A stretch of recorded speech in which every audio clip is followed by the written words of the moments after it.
On ne se méfie peut-être pas assez des jours de fête.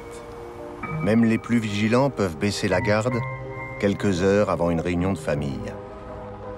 Il y a bien longtemps, en cette fin d'année 1976, on se préparait traditionnellement au réveillon de Noël. « 24 décembre. Le jour se lève sur le quartier de la Porte-Maillot à Paris. Derrière le va-et-vient habituel des voitures, des hommes mal intentionnés s'activent dans la petite rue des Dardanelles. Bientôt va se jouer le premier acte d'une affaire d'État qui montrera la présidence de Valéry Giscard d'Estaing sous son visage le plus sombre. Elle présentera une police française aux ordres du pouvoir et une justice discréditée. 9h15, 2 rue des Dardanelles. Un homme vient de quitter le cabinet de son conseiller juridique et financier. Il s'apprête à retrouver sa famille pour le réveillon.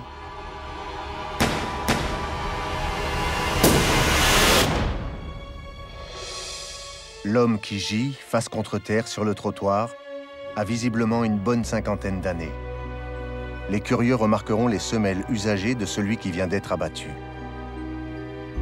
Malgré son apparence modeste, la voiture du mort, stationnée à quelques dizaines de mètres de la scène du crime, ne laisse pourtant aucun doute sur la personnalité de la victime.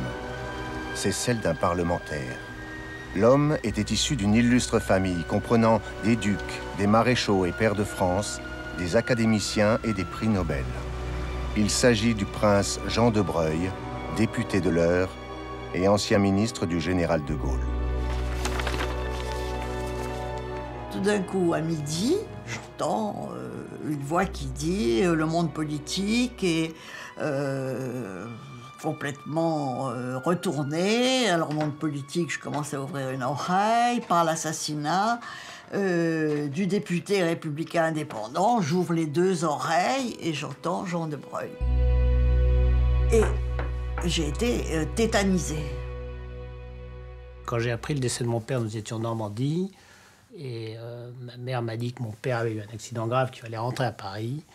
Et nous sommes rentrés à Paris, j'ai appris la mort de mon père. Monsieur Jean de Breuil a été abattu ce matin à Paris, rue des Dardanelles, dans le 17e arrondissement. Sous Giscard, on était assassiné. Sous Mitterrand, on se suicidait.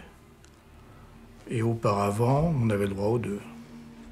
Pour moi, c'est aussi grave que le suicide de Robert Boulin, suicide entre guillemets. Et ça fait partie de ces affaires-là. C'est quand même la même époque. On en arrive un jour à voir sous un septennat, celui de Giscard, quand même 3 ministres ou ex-ministres qui disparaissent dans des conditions plus que troubles. De Breuil est le premier d'entre eux, et Boulin suivra, et Fontanet suivra. 3 affaires qui, quand même, jettent le trouble. Il n'en reste pas moins qu'elles sont révélatrices d'un climat qui n'est quand même pas très serein, il faut bien le reconnaître. Dans les heures qui suivent l'assassinat, les journalistes vont commencer à spéculer sur la mort de Jean de Breuil. Alors, le pouvoir et sa police vont dans l'urgence tenter de mettre fin à l'emballement médiatique. 5 jours seulement après l'assassinat, le ministre de l'Intérieur, Michel Poniatowski, convoque une conférence de presse unique dans l'histoire de la Ve République, au cours de laquelle il désigne les coupables. Il est entouré de son état-major, mais aussi des plus hautes instances policières. Jean Ducret, le patron de la police judiciaire, et Pierre Ottavioli, le chef de la brigade criminelle, très mal à l'aise. Coup de filet est complet. Toutes les personnes impliquées sont maintenant arrêtées après l'arrestation de M. de Varga-Hirsch. L'organisateur, c'est l'inspecteur Simonet, et l'assassin, c'est M. H. Cette affaire est née d'un accord financier qui existait entre la victime, M. de Breuil, et M. Alnet de Ribemont et M. Varga. Le mécanisme était extrêmement simple. Il y avait un prêt contracté auprès d'une banque avec la caution de M. de Broglie et remboursable par M. Varga Hirsch et M. Ribémont. Allez, circuler, il n'y a plus rien à voir. En gros, c'est ça que ça veut dire. Et il dit ça, quand même, le ministre de l'Intérieur, avec à ses côtés, son côté droit, le ministre, le garde des Sceaux, le ministre de la Justice, qui est là, plus d'autres hauts fonctionnaires. Et je vous assure, j'étais à cette conférence de presse, j'ai vu la tête du ministre de la Justice se transformer, devenir blanc.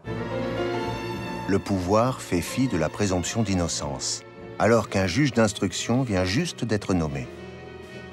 Ce coup de force maladroit donne clairement l'impression que les autorités policières souhaitent clore au plus vite une affaire embarrassante pour le pouvoir. Dans un premier temps, ça se retourne contre eux, puisque ça provoque un tollé, et c'est pas ce qu'ils désirent. Ce qu'ils désirent, c'est bloquer purement et simplement l'affaire et la ramener à un fait divers. Bon, et en fait, ça n'empêchera pas le développement et tout. La veille de cette incroyable conférence de presse, s'était déroulé à Broglie, dans le plus grand recueillement, les obsèques du prince. Et ce fut la stupeur. Aucun des ministres de Giscard d'Estaing n'avait fait le déplacement.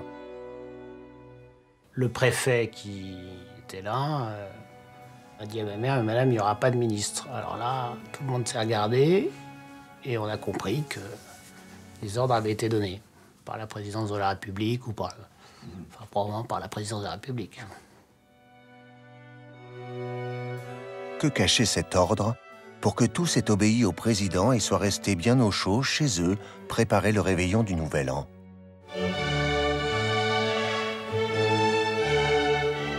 Adieu, 1976. Nous ne t'oublierons pas avec tes saisons, tes joies et tes peines. Et bonne année 1977 pour la France et pour vous tous. Depuis la conférence de presse, c'est aussi l'incompréhension dans les familles des deux conseillers financiers du prince, Pierre de Varga et Patrick Alnet de Ribemont, désignés autoritairement comme commanditaires du crime. C'était incroyable, c'était d'un autre monde. Des gens qui sont ni mis en examen, ni... On annonce qui a tué, qui a recruté les tueurs, comment on l'a... le mobile et le cerveau. Et on dit, bravo à la police française d'avoir résolu ce qui aurait pu être un mystère en 4 jours. C'est bluffant quand même. Pascal de Varga, qu'est-ce qui vous permet d'affirmer si haut que votre père et M. de Ribemont sont innocents? Bien, tout d'abord, l'absence de mobile, puisqu'en fait on parle d'intérêt, et que ni M. de Ribemont, ni mon père ne tireront un profit, quel qu'il soit, de cet assassinat. Il faut vous dire que mon père, qui avait ses qualités, ses défauts comme tout le monde, était un homme assez vénal. Et que, pour lui, Jean de Breuil était la poule aux œufs d'or. Il n'avait pas de capitaux, mon père. Donc, il ne voulait pas acheter la buvette du coin. Donc, quand il achetait la Pérouse, il fallait qu'il y ait une assise derrière. Quand il a fallu acheter la Reine Pédo, il y avait Jean de Breuil. Quand il avait pris rendez-vous pour acheter le Clos Saint-Antoine, c'était avec Jean de Breuil. Et il avait d'autres projets. Il lui fallait Jean de Breuil. La signature de Jean de Breuil, c'était le sésame pour toutes les banques. Pierre de Varga est un homme dont tout le monde s'accorde à dire qu'il est d'une intelligence au-dessus de la moyenne. Est-ce qu'on imagine plausible qu'un homme qui a un casier judiciaire qui est le sien, qui est chargé, puisse faire abattre en bas de chez lui quelqu'un, obligatoirement, on va se focaliser sur lui. Patrick Alnet de Ribemont et Pierre de Varga étaient associés avec Jean de Breuil dans la rôtisserie de la Reine Pédoc. L'histoire de la Reine Pédoc, on n'a jamais su. On n'a jamais su comment elle était sortie de la bouche de Poniatowski. Où est-ce qu'il avait trouvé ça? Le mobile de la reine Pédoc m'apparaît ridicule. Et d'ailleurs, dans l'affaire de la reine Pédoc, il y a un autre associé qui bénéficiera d'un non-lieu.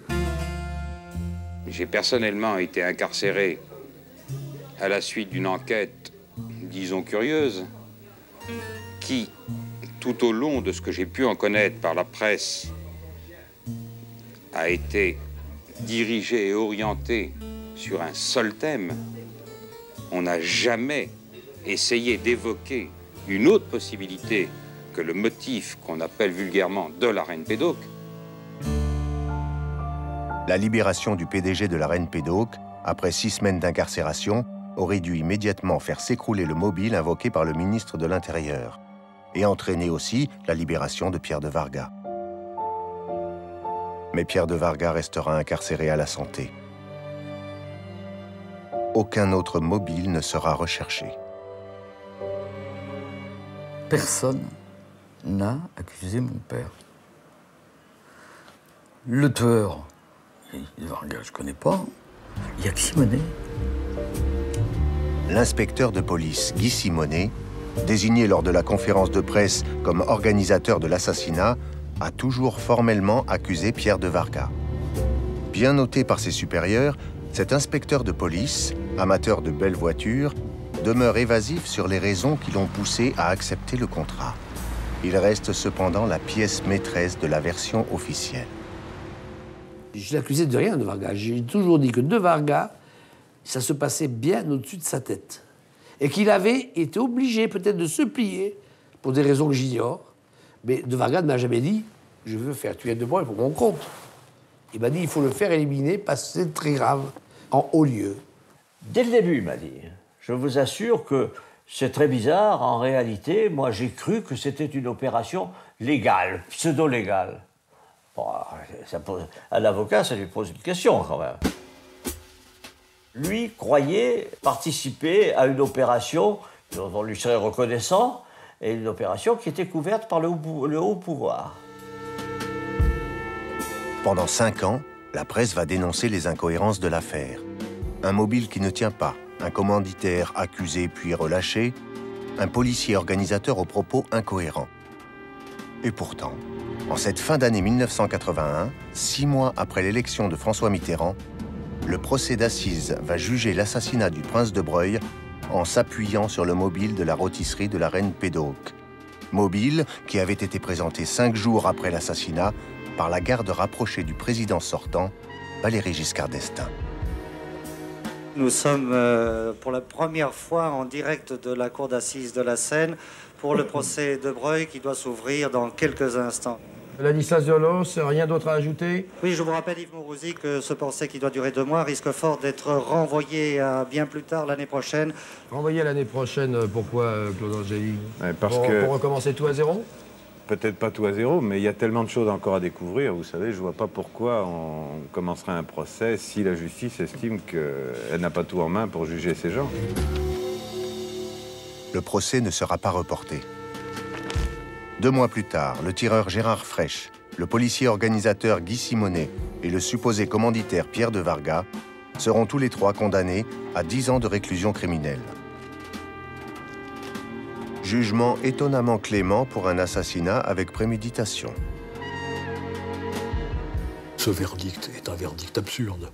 À l'époque, il n'y a pas d'appel. On ne peut pas faire appel des décisions de cour d'assises. Pierre de Vargas est condamné à 10 ans. Il en a fait 5. C'est quasiment... Mais si c'est lui, ça vaut les 20 ans qu'a requis l'avocat général. Si c'est pas lui, ça vaut rien. Mais 10 ans, c'est la cote mal taillée. C'est la condamnation au bénéfice du doute. C'est qui est le plus insupportable. La veille du réveillon de Noël 1981, l'affaire de Broglie est pour l'État une affaire classée. Pourtant, et c'est un cas rare dans l'histoire de la justice française, personne n'a cru à cette vérité judiciaire. Je crois que ces 4 hommes sont des personnages troubles, mais qu'il y en a un autre qui est au moins tout aussi trouble qu'eux, qui est la victime elle-même. Et ce qui m'a beaucoup frappé tout au long de ces 7 semaines de procès, c'est qu'il y a eu une entente entre toutes les parties pour ne pas approfondir la vérité de cette personnalité-là, dans laquelle se trouve très probablement la vérité de l'affaire Breuil. Affaire de Breuil. Ça s'écrit de Broglie. C'est des noms de fauchetons, ça s'écrit pas comme ça se prononce. Quel aspect de la personnalité de Jean de Breuil aurait été escamoté pendant le procès qui permettrait de se rapprocher de la vérité? Qui était vraiment Jean de Breuil? Ma famille était italienne et on est venu servir la monarchie française sous Mazarin. La traduction française du nom Broglio ou Broglia italien s'est traduite en français sous forme de Breuil, et donc c'est resté de Breuil. Il a été maire à Broglie jusqu'à sa mort, en fin des années 55 jusqu'à sa mort. J'ai le souvenir d'un parlementaire de l'heure, d'un vrai parlementaire très attaché à sa circonscription et aimait les gens. La propriété de famille appartenait à Maurice de Breuil, qui était un physicien connu et reconnu avec son frère Louis. Maurice était l'aîné de la famille et il n'avait pas d'enfant. Et il a choisi mon père comme successeur de ce patrimoine familial, car il estimait que c'était le plus brillant de la famille à l'époque, et donc les choses se sont faites comme ça. Il a été secrétaire d'État aux affaires algériennes longtemps après les accords d'Évian, puisque ça a duré jusqu'en 1966 à peu près. Il s'est occupé de toutes les affaires pétrolières de l'époque, il y a eu des rapports importants. Il a été très naturellement impliqué dans les relations internationales qui étaient son sujet. 5 ans ministre du général de Gaulle dans les gouvernements de Michel Debré et de Georges Pompidou, Jean de Breuil a très tôt côtoyé le jeune secrétaire d'État aux Finances, Valéry Giscard d'Estaing, avec lequel il fondera en 1962 le Parti des Républicains indépendants. Une nouvelle formation dans le paysage politique français qui, 12 ans plus tard, en 1974, conduira VGE à la présidence de la République. Jean de Breuil deviendra le trésorier officieux des Républicains indépendants. Le prince était de toutes les réunions du parti. Toujours bien placé en vue aux tribunes et souvent avec une prise de parole. Cependant, Jean de Breuil n'a jamais partagé le pouvoir avec Giscard, président de la République. Michel Poniatowski et Valéry Giscard d'Estaing ou Michel Dornano formaient un vrai trio, indépendamment des particules et des titres. Jean de Breuil avait les particules, les titres, mais il n'était pas à part entière dans le dispositif. Jean de Breuil n'a jamais appartenu au premier cercle. Jamais. Moi, je ne l'ai jamais vu dans les réunions autour de Michel Poniatowski, Michel Dornano. Non, il était un personnage important, considérable, le nom, le rôle joué à l'étranger, secrétaire d'État, mais il n'a jamais fait partie du premier cercle autour de Giscard. Jean de Breuil faisait partie d'un deuxième cercle, plus secret, chargé de trouver les moyens de subsistance du parti. C'était un homme précieux au service d'une machine à fabriquer un président de la République. Un rôle de confiance qui, espérait-il, le mènerait plus tard à la tête d'un ministère comme celui de la culture. Le nom prestigieux de Jean de Breuil était aussi associé à de nombreuses affaires commerciales, la plupart de dimension internationale, qui lui assuraient, bon an mal an, une partie de ses ressources. On lui prêtait le fait de faire des affaires à propos de missions officielles. Voilà, en gros, c'était un petit peu le sentiment. Il était si intelligent, si subtil, si cultivé. Il avait une telle perception des choses en politique que j'imagine qu'il se croyait très brillant en affaires. Et en fait, il ne l'était pas. C'était une grande famille qui supposait beaucoup d'argent, hein, mais en même temps qui était toujours en cours d'argent. C'est quelque chose que je ne me suis jamais expliqué pourquoi. La réputation qu'il avait, c'était en effet de contribuer, on va dire, au financement du Parti républicain. Voilà. Alors, c'était avant la réglementation actuelle sur les partis politiques et le financement des partis politiques. Chacun se débrouillait comme il pouvait. À la fin des années 60, les républicains indépendants ont des besoins financiers très importants. Ils préparent activement leur accession au pouvoir. Ils ont besoin d'argent, ces partis politiques. Comment voulez-vous qu'ils aient des permanents? Comment voulez-vous qu'ils aient des sièges? Comment voulez-vous qu'ils fassent des campagnes? Ces financements se font à travers, il ne faut pas parler la langue de bois, se faisaient à travers des malversations, des spoliations, des magouilles de toute nature. À cette époque, tout l'état-major des Républicains indépendants, Giscard en tête, se réunit régulièrement au Château du Prince à Broglie, comme ce 3 novembre 1969. Ici, les Républicains indépendants, le 3 novembre 1969, ont pris un nouveau départ. Génie des lieux ou du maître de maison, l'histoire départagera. Jean-Pierre Soisson. Un nouveau départ pour les Républicains indépendants, certainement. Mais pour Jean de Breuil, 1969, c'est surtout le début des ennuis. L'homme politique va se retrouver mêlé peu de temps après à un immense scandale financier impliquant la puissante organisation catholique, l'Opus Dei. L'affaire a éclaté en Espagne sous Franco quelques mois auparavant. La justice espagnole a révélé que de très importantes subventions publiques versées à une société d'exportation de machines à tisser, la Matesa, ont été en réalité détournées sur des comptes à l'étranger. Plusieurs ministres du général Franco impliqués dans la manœuvre ont été incarcérés. Ils étaient tous membres de l'Opus Dei. 12 ans plus tard, en 1981, le journaliste Jesus Infante publie un livre mettant en lumière le rôle de Jean de Breuil dans ce dispositif de blanchiment d'argent. Il fait aussi le lien entre ces détournements de fonds et le financement des républicains indépendants. Un crime sous Giscard sera refusé par tous les éditeurs, à l'exception de François Maspero. Il n'aura que peu d'écho dans la presse française. Seul Michel Pollack le reçoit sur TF1, juste après le verdict des assises. Le plus important des livres parus sur l'affaire de Breuil, c'est celui de Jésus Infante, mais on n'en parle pas.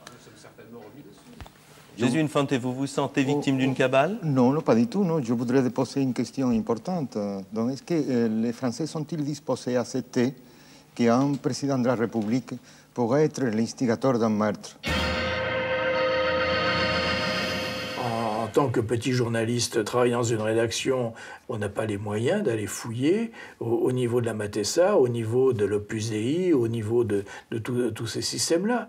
Vous avez travaillé tout seul pendant 3 ans, faire une enquête comme un détective, comme faisaient les journalistes autrefois, et comme ça n'existe pratiquement plus. Hein. Mais un journaliste, un détective doublé certaines connaissances financières. Les journalistes espagnols de la Vanguardia ont également fait le lien entre le scandale Matesa et le financement du parti de Giscard d'Estaing. Ils ont découvert que le directeur de la Matesa, Juan Villarreyes, condamné pour fraude, était un proche des républicains indépendants et de la famille Giscard d'Estaing. La version donnée par Villarreyes, celle que l'on a publiée, montre qu'il détenait les statuts du Parti républicain indépendant en Espagne et qu'il connaissait parfaitement leur politique. Au cours de notre enquête, si on en croit les témoignages recueillis à l'époque, nous avons découvert que cet argent a fini par atterrir dans les caisses du Parti républicain indépendant de Giscard d'Estaing. Et ce qui, à première vue, n'était qu'une affaire de corruption, est devenu une affaire de financement illégal d'un parti politique.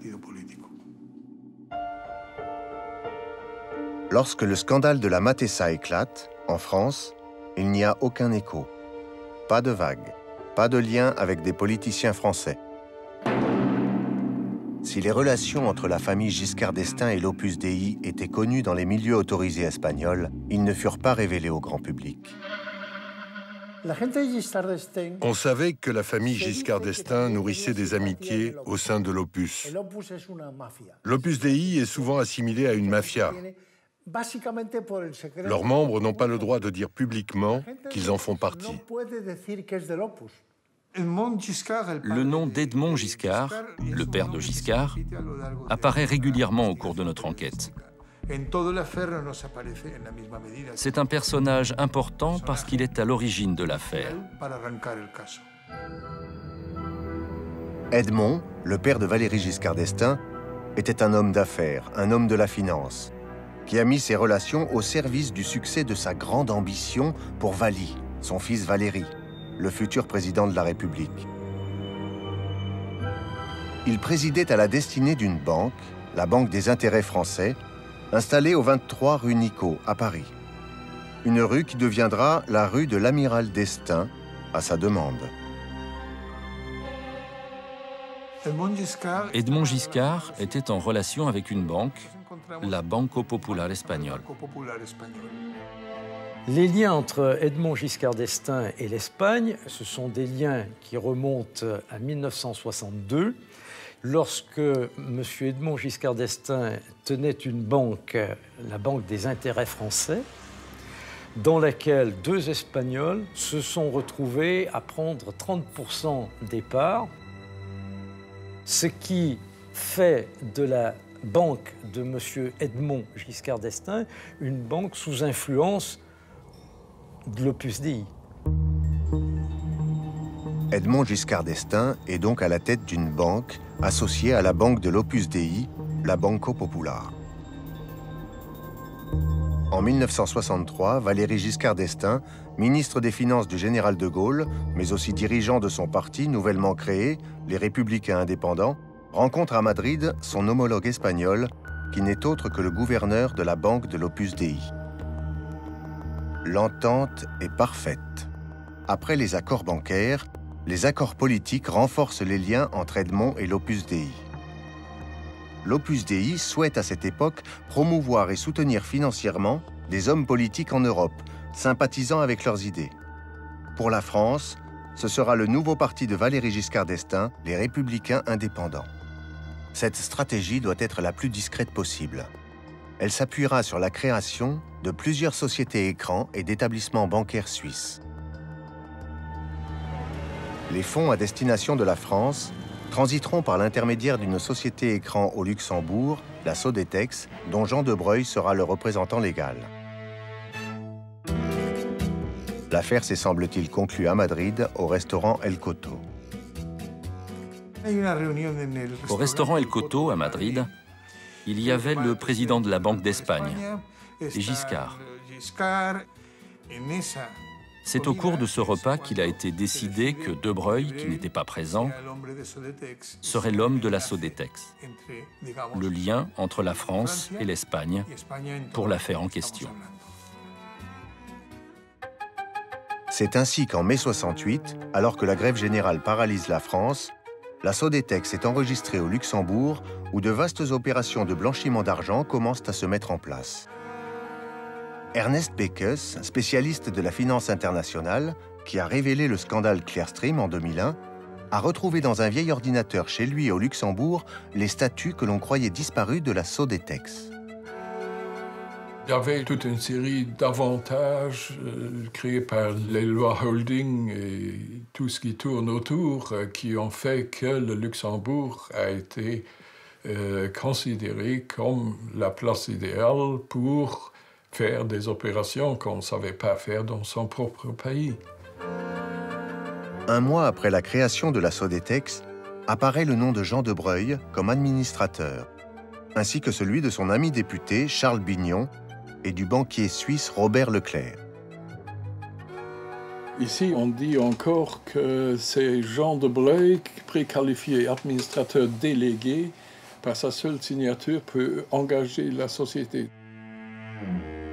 Quel rôle joua vraiment Jean de Breuil dans ce dispositif? Peut-être celui d'un homme de paille, car il n'a jamais officiellement déposé son modèle de signature.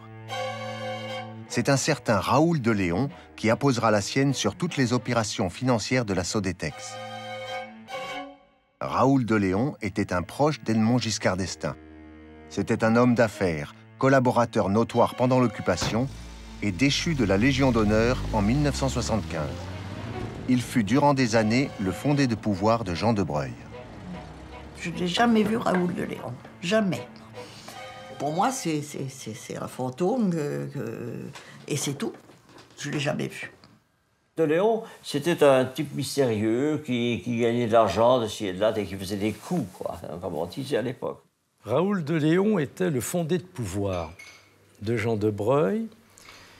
Il avait été présenté par Edmond Giscard d'Estaing et il était l'homme de confiance de M. Giscard d'Estaing, père, dont évidemment il était difficile de faire mention. Raoul de Léon avait une immense propriété avec d'immenses terres où la famille Poniatowski, les Giscard, père et fils, venaient chasser.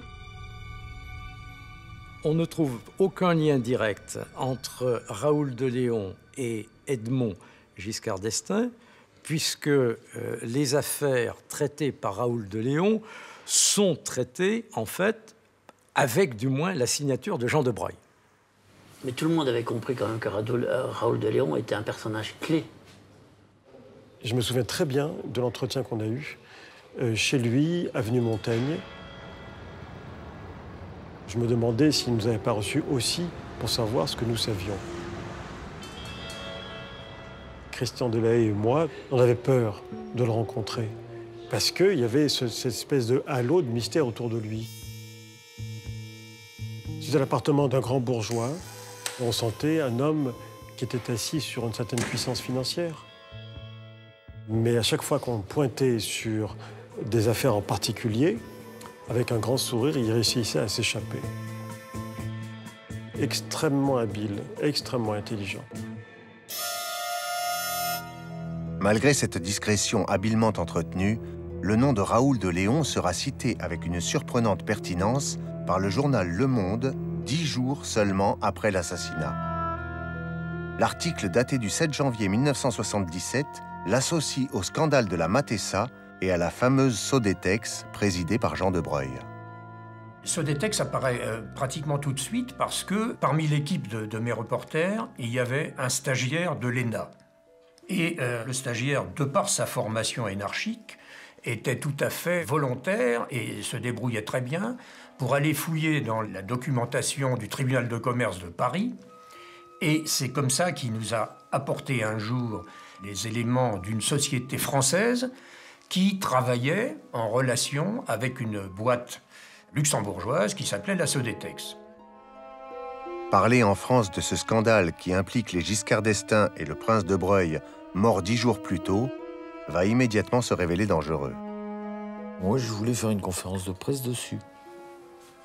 Et puis, ça m'a été vivement déconseillé. Et après, mes avocats ont dit, on va s'en sortira de toute façon. Ne te fais pas de mauvais sang. C'est pas la peine que tu te prennes une balle dans la tête.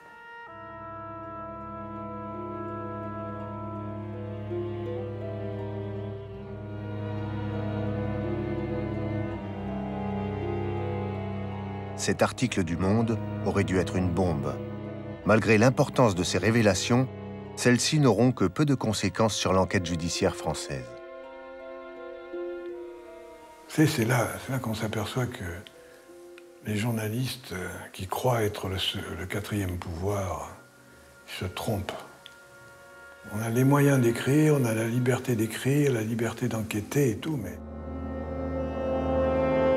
Tout l'espace médiatique reste occupé par l'invraisemblable conférence de presse de Michel Poniatowski, qui semble n'avoir d'autre but que de cacher la véritable raison de la mort du prince.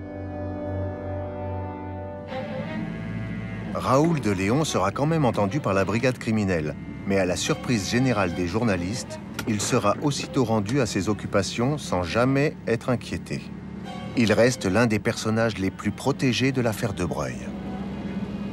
Raoul de Léon, qui en savait beaucoup plus qu'il ne le disait, était un homme qui était protégé par ces informations, parce qu'il savait de toute cette histoire. Il y avait une photo qui était un peu compromettante en Espagne avec Raúl de León, le ministre des Finances espagnol, et un autre personnage qui, lui, était français et qui, à l'époque, devait être aussi, d'ailleurs, ministre des Finances et qui avait fait une belle carrière politique. La justice espagnole a démontré que les subventions publiques détournées de la Matesa ont transité vers différentes sociétés fictives, dont la Sodetex, qui a ensuite blanchi en Suisse 5,2 millions de dollars. Mais ce sont les journalistes de la Vanguardia qui révélèrent qu'une partie de cette somme avait atterri dans les caisses du Parti des Républicains indépendants.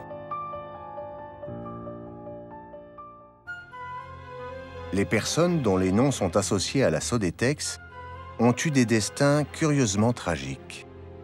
5 mois après l'assassinat du prince de Breuil, le rédacteur des statuts de la Sodetex, Bernard de Murat, se suicide par arme à feu. 2 jours plus tard, le 10 mai 1977, Charles Bouchard, ami de Jean de Breuil et collaborateur du banquier Leclerc à Genève, est retrouvé mort noyé dans le lac Léman. Quant à Charles Bignon, le proche de Jean de Breuil désigné comme administrateur de la Sodetex, il meurt à l'aube du procès d'assises le 29 mars 1980. C'était à 1h45 du matin, près de Rambouillet. Sa voiture fut pulvérisée par un camion, alors qu'elle était arrêtée en pleine voie, tout feu éteint. De Breuil a été assassiné. Mais il n'y a pas eu que lui. Il y a eu quand même 3 morts suspectes quand même autour d'une des sociétés dont De Breuil s'occupait, qui était la Sodetex. Il y a eu d'autres crimes ensuite qui ont été commis, plus intelligemment, et à chaque fois, on a une progression dans la façon criminelle qui permet d'éviter des développements trop importants. Les gros bonnets de l'affaire Matesa, eux, n'ont pas connu de destin tragique. Pour le 35e anniversaire de son accession au pouvoir, le général Franco amnistie les ministres membres de l'Opus Dei mêlés au scandale. Mais la procédure judiciaire continue contre les dirigeants des sociétés impliquées. À la fin du printemps 1973, les administrateurs de la Matesa nommés par la justice espagnole se tourneront vers Jean de Breuil, mais aussi Raúl de León, pour recouvrer la totalité des fonds détournés via la Sodetex. Jean de Breuil, incapable de rembourser, est pris à la gorge. Il devient gênant pour Giscard en pleine ascension politique. Jean de Breuil a été écarté brutalement après l'élection législative de 1973, le renouvellement des commissions. La commission pense qu'il doit devenir président. Giscard intervient et le met de côté. Et le couperet est tombé. Et Giscard nous a fait comprendre, nous a fait expliquer que c'était pas possible parce que Jean de Breuil avait des contacts ou des pratiques financières qui lui interdisaient de devenir le président de la commission des finances de l'Assemblée nationale. Il était devenu quelqu'un dont on ne voulait plus entendre parler. C'était quelqu'un qui était banni des cercles des Républicains indépendants, alors qu'il était quand même le fondateur du mouvement des Républicains indépendants et considéré comme le trésorier. C'est quelqu'un qui apparaissait comme étant gênant. Est-ce qu'il était gênant par ses liens affairistes? Est-ce qu'il était gênant parce qu'il savait quand même beaucoup de choses sur la création de ce parti, sur son financement, et qu'on n'avait pas envie qu'il en parle, qu'il aille plus loin? Pour nous, c'était des convictions, mais on n'avait pas de preuves. Giscard, en remontant tranquillement à pied les Champs-Élysées, peut savourer les fastes de son élection à la présidence de la République sans l'irruption de rumeurs malveillantes. Un mois après, en juin 1974, un accord de restitution des fonds est signé entre Jean de Breuil et la Matesa. Mais il ne sera pas honoré. Alors que les relances de la Matesa se font de plus en plus pressantes, Jean de Breuil, seul, tentera vainement de trouver des fonds pour retarder les poursuites, Raúl de León ayant habilement organisé son insolvabilité.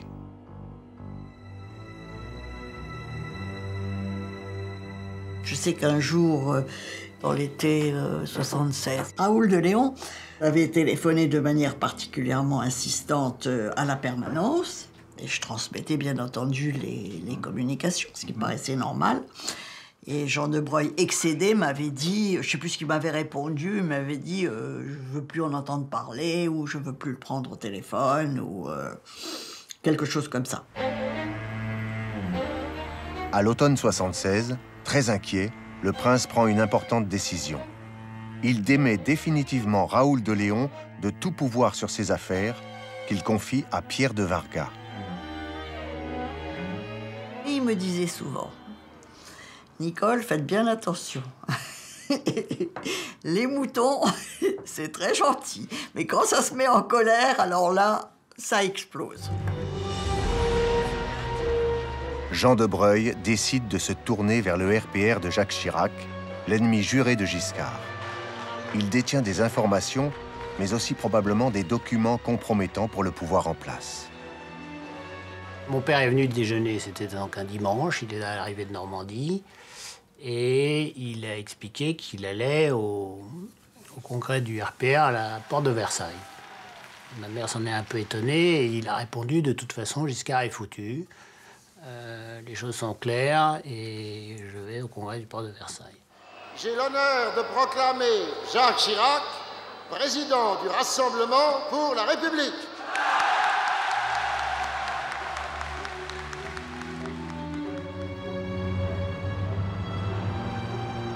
Il m'a quitté à la permanence d'Évreux vers 7 h du soir, la veille de sa mort. Et il était en pleine forme, il était plein de projets, et il m'avait dit, en janvier, on rejoint Chirac. Et je l'avais quitté sur cette perspective qui m'allait très bien, je dois dire.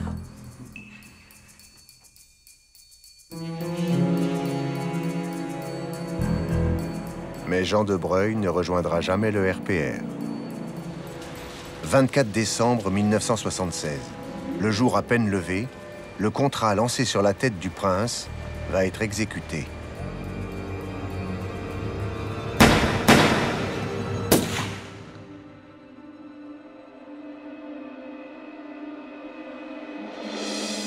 Coup de filet est complet. L'organisateur, c'est l'inspecteur Simonet, et l'assassin, c'est M. Frêche.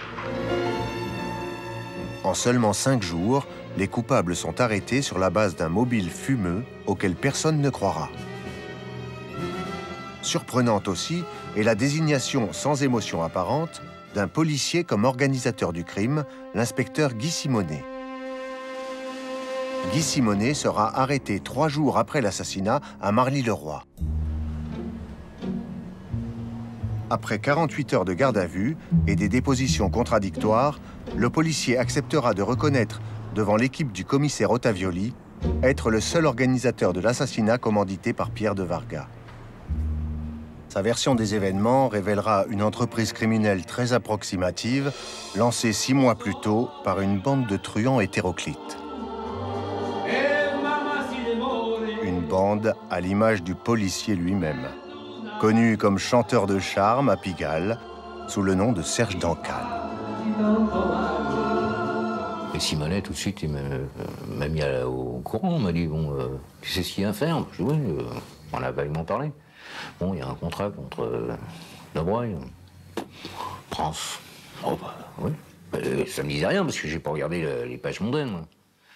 Il m'a dit, de toute façon, tu crois rien, hein. T'es couvert, hein. Je suis couvert. Oui, t'es couvert par la police. Je dis, comment t'es couvert par la police? Je suis de la police. Oh, je dis de la police. Il m'a sorti sa carte, inspecteur principal. Au volant de sa Mercedes, le 24 décembre 1976, l'inspecteur principal Guy Simonet récupère au vol le tireur Gérard Frêche, recruté quelques semaines auparavant. Simonet prétendra qu'il ne s'attendait pas du tout à ce que Frêche monte dans sa voiture. Simonet dit qu'il est surpris parce qu'il ne pense pas que Frêche va tirer ce jour-là. C'est-à-dire Simonet prend Frêche, qui est un petit voleur qui n'a jamais tué qui que ce soit. Il l'amène sur les lieux pour éventuellement faire la fausse piste.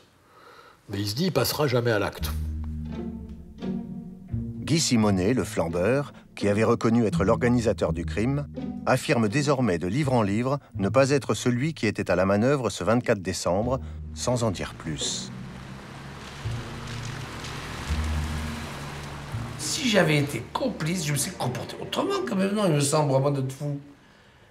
Je pensais pas qu'ils allaient m'arrêter, moi. Et d'ailleurs, ils m'ont pas laissé croire que j'allais m'arrêter. Ils m'ont mis en garde à vue, et pendant 2 jours, je n'ai vu personne. Il est vrai qu'il est très étrange que le policier présent sur les lieux du crime depuis 8 heures du matin ait pris de l'essence dans une station-service proche de la rue des Dardanelles, peu de temps avant le meurtre. De temps, ça a duré, allez, pour aller à la station d'essence qui était à côté où j'ai pris de l'essence, parce que j'étais en panne, je voulais la prendre avant, mais puisque je me déplaçais là, je suis passé juste devant la porte d'essence, qui est la porte d'Anières, et en revenant, c'est fait. Simonet s'est fait doubler et a été le dindon de la farce dans l'opération. Mais c'est pas pour ça que Simonet peut dire quoi que ce soit. Parce que s'il dit quoi que ce soit, il faut qu'il dise pour qui il travaillait. Gérard Frêche, un naïf lui aussi, a toujours donné la même version de l'assassinat. Il a tiré sur Jean de Breuil sans viser et s'est enfui à toutes jambes vers la voiture de Simonet, sans même avoir vu le prince tomber. Il croira longtemps qu'il était bien l'assassin de Jean de Breuil. Il était pour nous à peu près évident que Frêche était le tireur. Sur le trottoir, 2 rue des Dardanelles, la police judiciaire a pourtant retrouvé intactes 2 balles tirées par l'arme de Frêche. Un carré dessiné à la craie, au pied de la silhouette du prince, en témoigne. Les cartouches utilisées par Frêche étaient donc défectueuses. Sous-chargées en poudre, les balles n'ont pas eu la puissance suffisante pour atteindre leur cible. Ça ne nous apparaissait pas primordial de savoir si Frêche était gaucher ou si quelqu'un derrière lui tirait à sa place. Ça, c'est...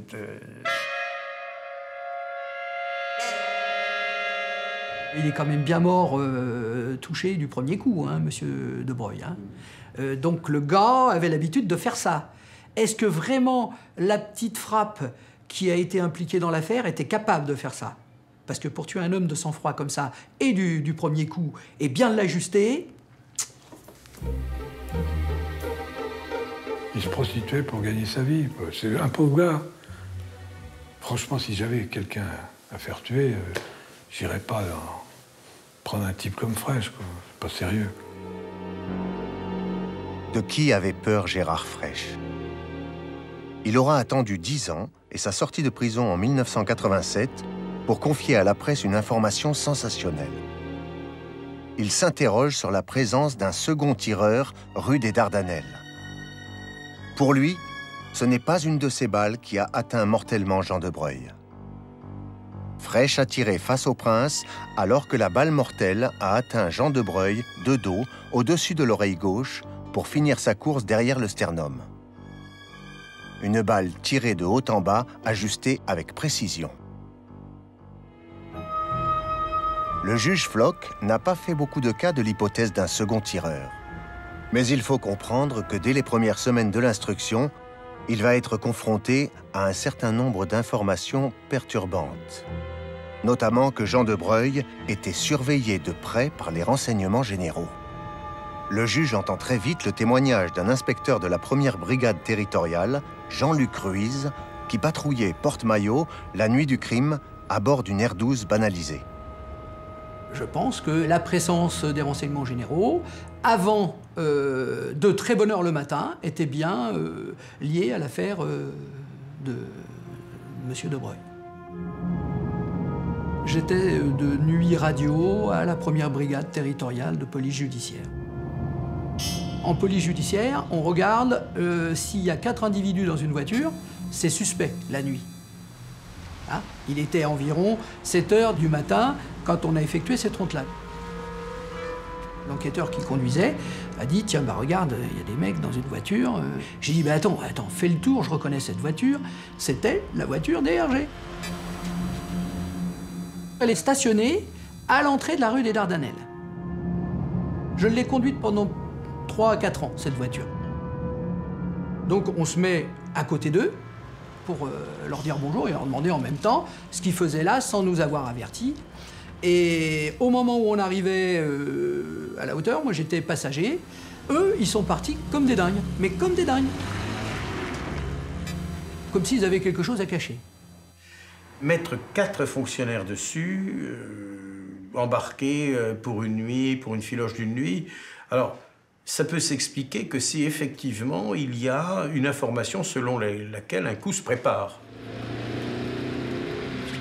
Donc on a décidé de rester entre Dauphine, la porte Dauphine, et puis on faisait des allers-retours entre Dauphine et puis Villiers pour voir un peu ce qui se passait sur le secteur. On balayait avec notre radio de bord, on balayait les fréquences. Et je vais vous dire, pour moi c'était facile, Z32 je savais qui c'était la voiture DRG. J'ai dit tiens, on va balayer au sens large. Et c'est à ce moment-là qu'on a vu qu'il y avait beaucoup de monde sur la ligne, il y avait de la friture. On sentait que c'était là où nous nous trouvions. Il était environ autour de 9 h. On a entendu qu'il y avait un problème parce que le PC a demandé qu'il fallait absolument aller voir rue des Dardanelles parce qu'il y avait un homme à terre qui gisait au sol.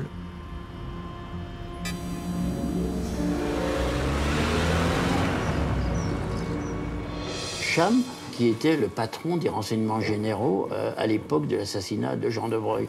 Il est venu à la cour d'assises pour témoigner comme de nombreux policiers. Je crois que, si mes souvenirs sont bons, il y a eu 60 ou 70 policiers qui ont été interrogés par la cour d'assises. Il a fait un pied-nez à la cour d'assises et personne n'a rien dit. Manifestement, Cham a menti. Parce qu'il ne pouvait pas ne pas être au courant de ce qui se tramait contre Jean de Broglie. Je me souviens très bien qu'on lui a dit « Mais qu'est-ce que vous faites quand vous êtes patron des renseignements généraux? Vous restez assis sur votre chaise, vous attendez qu'on vous apporte des renseignements, etc. Vous n'allez pas les chercher, les renseignements ?» Le directeur des renseignements généraux, Raymond Cham, avait connaissance du forfait en préparation rue des Dardanelles, mais il n'était pas le seul. On apprendra tardivement plus grave encore. Le patron de la police judiciaire, Jean Ducret, avait été informé du projet d'assassinat visant Jean de Broglie. Il existait des rapports de police qui, dès le 27 septembre 1976, annonçaient qu'une bande de malfaiteurs préparait l'élimination du prince. Ces rapports, qu'on appellera par la suite les rapports Roux, avaient été rédigés par un petit inspecteur de la 10e brigade territoriale nommé Michel Roux. Il les a ensuite transmis à sa hiérarchie. Celle-ci n'a pourtant rien fait pour empêcher l'assassinat d'avoir lieu.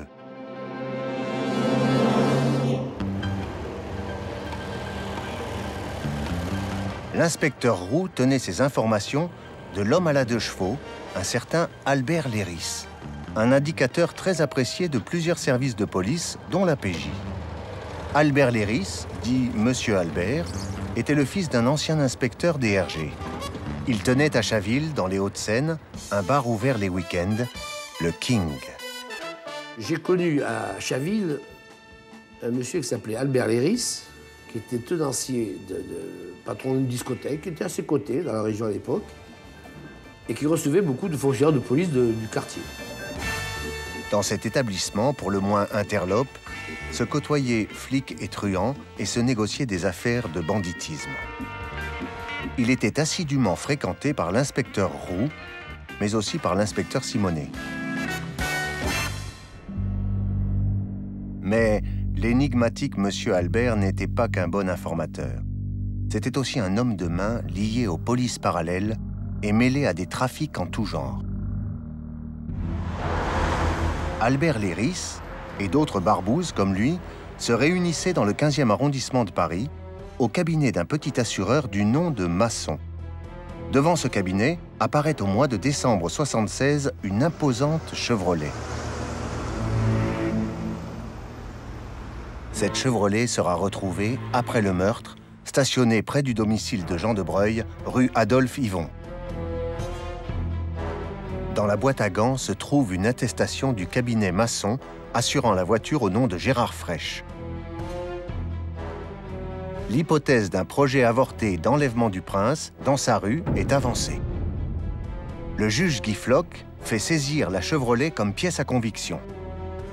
Mais quelques mois plus tard, il la restitue sans donner de suite. Moi, quand je lis le dossier et que j'ai le sentiment qu'il y a quelque chose à creuser sur cette deuxième équipe, je vais voir Guy Floch. Et il me dit, en gros, faut pas toucher à Léris. Léris et sa bande étaient impliqués dans des affaires auxquelles participait parfois Guy Simonet. C'est en les surveillant que la brigade anti-gang va par hasard découvrir à son tour l'existence du complot contre De Breuil. Il y a une brigade à laquelle j'appartenais à l'époque, qui était la brigade anti-gang, la brigade de recherche et d'intervention, qui était sur tous ces gens-là pour d'autres motifs, qui étaient des motifs de banditisme classique. Les filatures nous amènent rue de Maubeuge, devant un petit bar de voyous, avec des lumières rouges, une façade assez assombrie. Donc nous, brigade anti-gang, on plante devant ce bar. D'un seul coup, il y a un des fonctionnaires de mon groupe de la BRI, d'anti-gang, qui dit « mais c'est notre sous-marin qui est en face ». Et effectivement, on reconnaît notre sous-marin qu'on avait prêté le matin. On dit « mais qu'est-ce que c'est que cette histoire-là » Ils travaillent sur les mêmes bandes que nous. Et ça, on n'aime pas trop ça dans la police judiciaire. Donc à partir de là, on va voir et on tape. Toc, toc, toc, sur la porte du sous-marin, et on voit sortir un inspecteur de police, l'inspecteur Roux. On dit, mais c'est pas possible, qu'est-ce que vous avez? Et il dit, oh, nous, c'est une grosse affaire, c'est une très grosse affaire. On peut pas vous dire, c'est une trop grosse affaire. Et à partir de là, on va se donner rendez-vous, et on va avoir un déjeuner, et nous allons avoir les explications. Et timidement, au restaurant, au rat mort, il y a l'inspecteur Roux qui a une vieille sacoche en plastique. Et il sort son rapport, il nous fait lire son rapport. Et qu'est-ce qu'il dit, son rapport? Il dit qu'il y a tout un tas de noms des protagonistes de ce qui va devenir l'affaire de Breuil, qu'il y a la préparation d'un assassinat. Et là, pour la police, pour nous, policiers, la genèse de l'affaire de Breuil débute. Et surtout, là, il y a tous les points sombres et noir de qui a eu connaissance du rapport qui annonçait la mort et l'assassinat du prince de Breuil. Trop d'inspecteurs sont désormais au courant du projet d'assassinat du prince. Jean-Bernard Vincent et la brigade anti-gang vont poursuivre leur surveillance jusqu'à ce jour du 8 décembre 1976. Tous les protagonistes de ce qui va devenir l'affaire de Breuil sont réunis dans un restaurant à Marly-le-Roi. Il y avait Guy Simonet, il y avait le tireur Fraîche, Albert Léris était là. Le noyau dur de ce qui a été le complot contre le prince de Breuil sur son assassinat était là. Et d'un coup, Léris me dit, regarde en face de toi. Je regarde, effectivement, je vois arriver un fourgon. Je dis alors, il me dit, mais c'est eux. Mais c'est qui? Il me dit, c'est la BRI. Il me dit, comment on fait là? Tu veux qu'on voit comment on va faire? Je suis sorti, je suis allé au fourgon, je tapais contre un carreau. Personne ne bougeait. J'ai retapé 3 fois.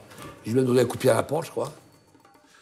Et à partir de là, il faut nous décrocher. On décroche, mais qu'est-ce qu'ils font? Tous ces gens sortent, prennent leur voiture et prennent en filature le sous-marin en l'occurrence. Cet épisode de l'Auberge Henri IV va être le prétexte à l'arrêt définitif de toutes les filatures. Celle de la brigade anti-gang, mais aussi celle de l'inspecteur Roux, sur ordre de la hiérarchie policière. La BRI a cessé le 8 décembre, c'est-à-dire 19, une quinzaine de jours avant le meurtre, a cessé les filatures contre les auteurs du crime. Curieusement, il y a eu un moment où un ordre est donné pour que les filatures cessent. Et c'est là qu'il est assassiné. On va parler de coïncidence, mais tout de même, ça fait beaucoup.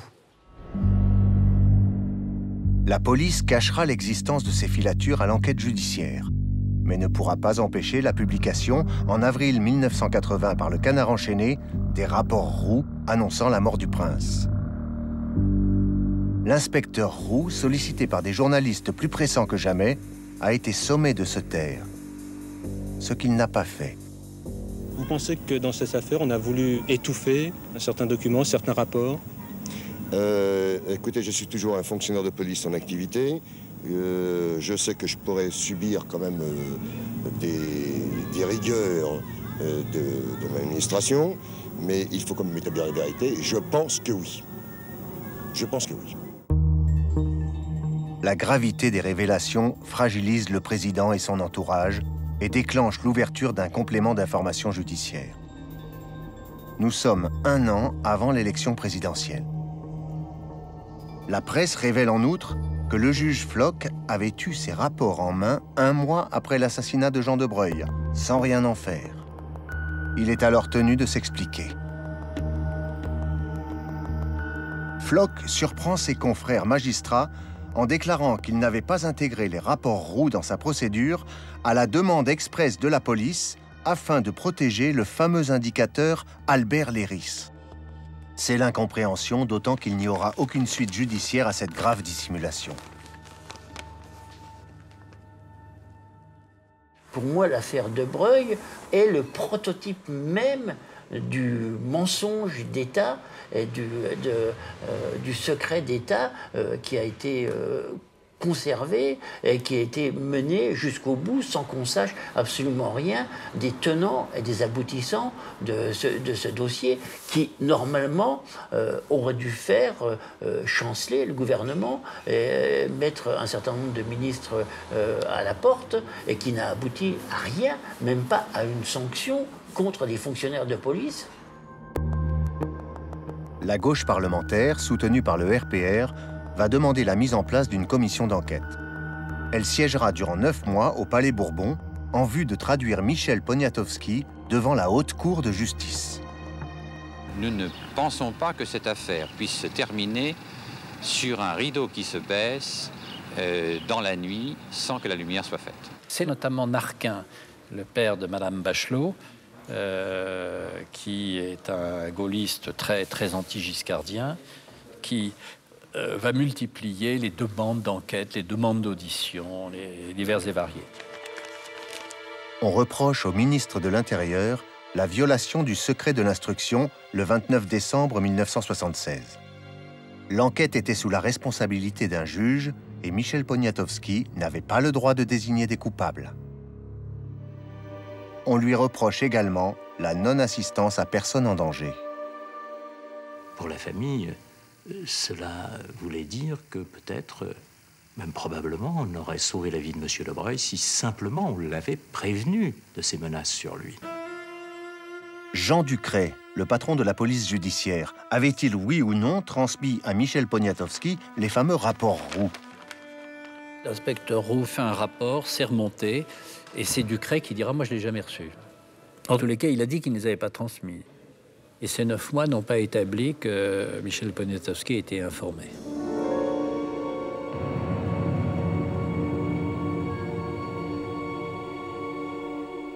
Ce que dit M. Ducret devant la commission parlementaire, ça vous arrange, quoi. Mais c'est évident. Il confirme tout ce que j'ai dit hier. Donc ça m'arrange bien au-delà de ce qui peut être arrangé. La commission, M. Longuet, rapporteur, avait dit que les faits étaient prescrits, et ensuite il y a eu la dissolution, et la nouvelle Assemblée n'a pas poursuivi les travaux. Une fois que l'élection présidentielle est gagnée, l'amour de la justice ne va pas jusqu'à continuer à s'occuper de cette affaire. Le procès de l'affaire de Breuil débutera en novembre 1981 dans un climat de suspicion avancée.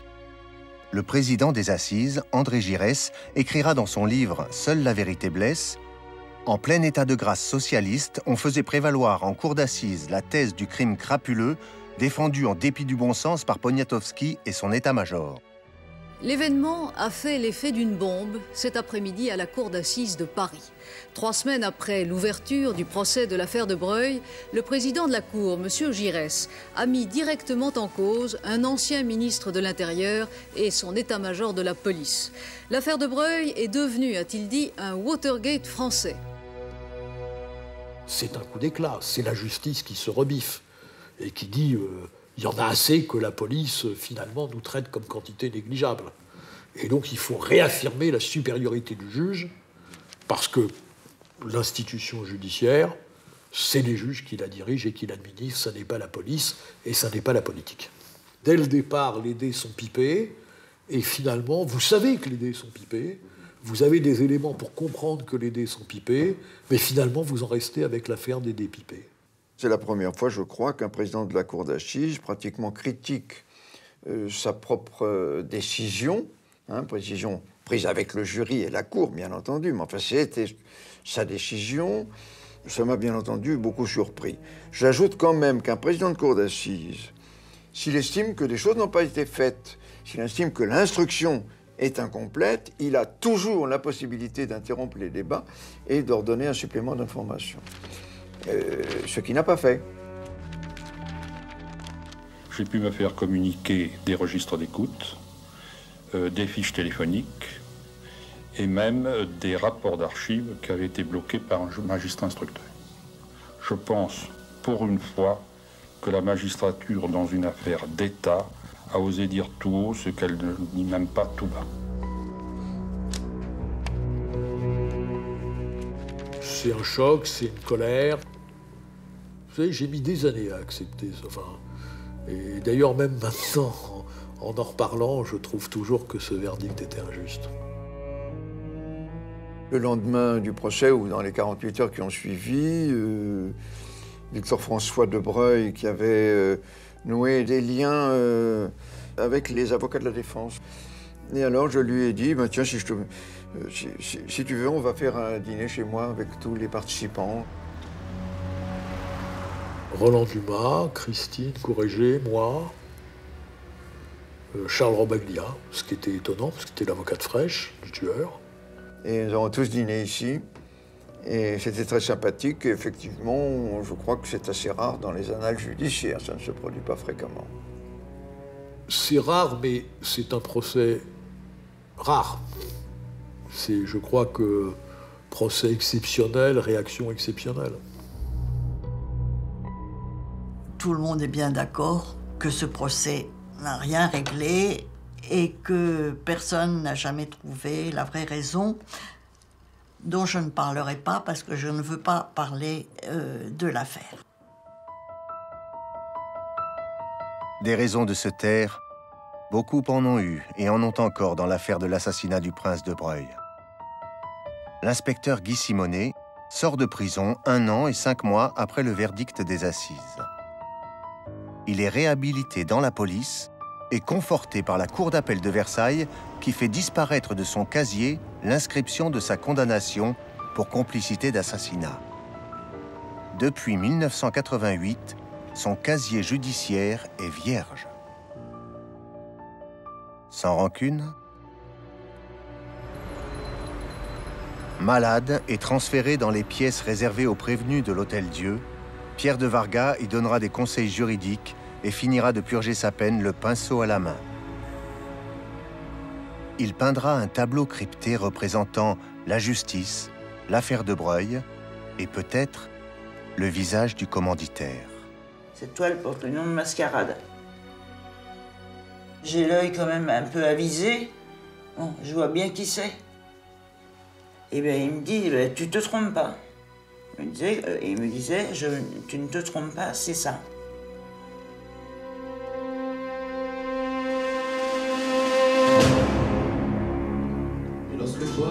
Il devient bas.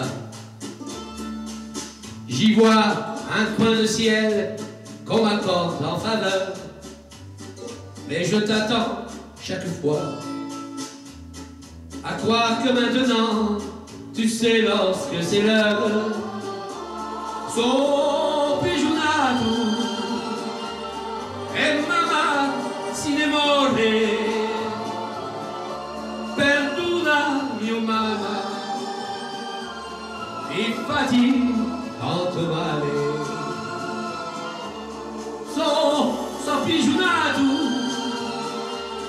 e mamma si ne muore. Perdona mio mamma. Infatti, tanto male.